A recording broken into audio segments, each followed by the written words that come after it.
Esther. Capítulo 9.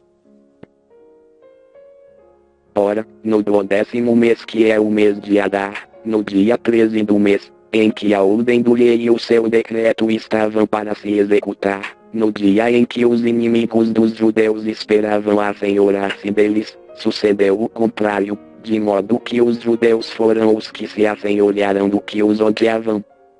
Ajuntaram-se, pois, os judeus nas suas cidades, em todas as províncias do rei Assuero, para pôr as mãos naqueles que procuravam o seu mal, e ninguém podia resistir-lhes, porque o medo deles caíra sobre todos aqueles povos. E todos os príncipes das províncias, os sátrapas, os governadores e os que executavam os negócios do rei auxiliavam aos judeus, porque tinha caído sobre eles o medo de Mardoqueu. Pois Mardoqueu era grande na casa do rei, e a sua fama se espalhava por todas as províncias, porque o homem ia se tornando cada vez mais poderoso.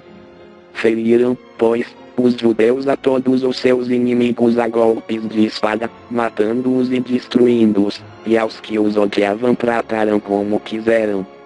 E em Suzã, a capital, os judeus mataram e destruíram 500 homens.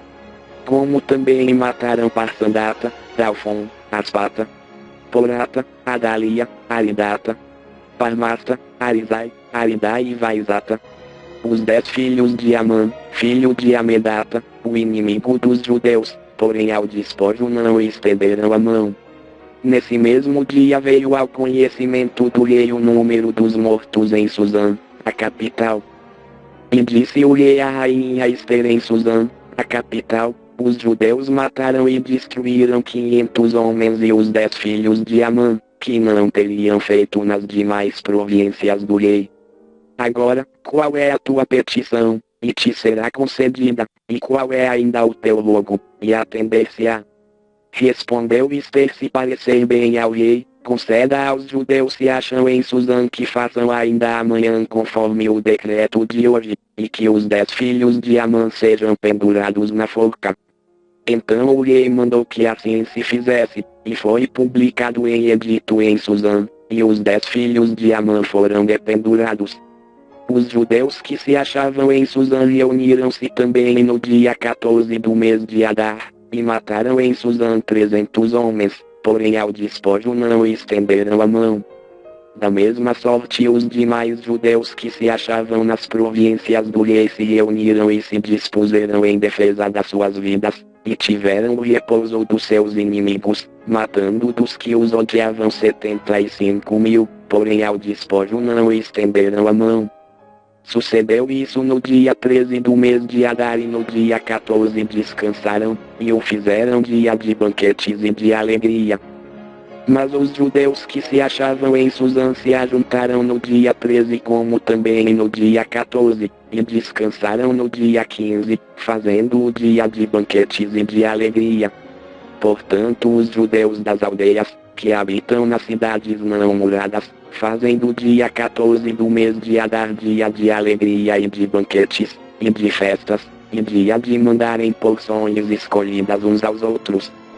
Mardoqueu escreveu estas coisas, e enviou cartas a todos os judeus que se achavam em todas as províncias do rei Assuero, aos de perto e aos de longe, ordenando-lhes que guardassem o dia 14 do mês de Adar e o dia 15 do mesmo, todos os anos, como os dias em que os judeus tiveram o repouso dos seus inimigos, e o mês em que se lhes mudou a tristeza em alegria, e o pranto em dia de festa, a fim de que os fizessem dias de banquetes e de alegria, e de mandarem porções escolhidas uns aos outros, e dádivas aos pobres.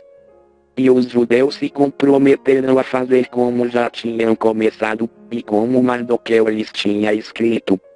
Porque Amã, filho de Amedata, o Agagita, o inimigo de todos os judeus, tinha intentado destruir os judeus, e tinha lançado por, isto é, a sorte, para os assolar e destruir. Mas quando isto veio perante o rei, ordenou ele por cartas que o mau intento que Amã formara contra os judeus recaísse sobre a sua cabeça, e que ele e seus filhos fossem pendurados na forca. Por isso aqueles dias se chamaram Purim, segundo o nome portanto, por causa de todas as palavras daquela carta, e do que tinham testemunhado nesse sentido, e do que lhes havia sucedido. Os judeus concordaram e se comprometeram por si, sua descendência, e por todos os que haviam de unir-se com eles, a não deixarem de guardar estes 2 dias, conforme o que se escreveras a respeito deles, e segundo o seu tempo determinado, todos os anos, e a fazerem com que esses dias fossem lembrados e guardados por toda geração, família, província e cidade, e que esses dias de Purim não fossem revogados entre os judeus, e que a memória deles nunca perecesse dentre a sua descendência. Então a rainha Ester, filha de Abiail, e o judeu Mardoqueu escreveram cartas com toda a autoridade para confirmar esta segunda carta a respeito de Purim. E enviaram-nas a todos os judeus, a 127 províncias do reino de Assuero, com palavras de paz e de verdade, para confirmar esses dias de Purim nos seus tempos determinados, como o judeu Mardoqueu e a rainha Ester lhes tinham ordenado, e como eles se haviam obrigado por si pela sua descendência no tocante a seus jejuns e suas lamentações. A ordem de Ester confirmou o que dizia respeito ao Purim, e foi isso registrado nos anais.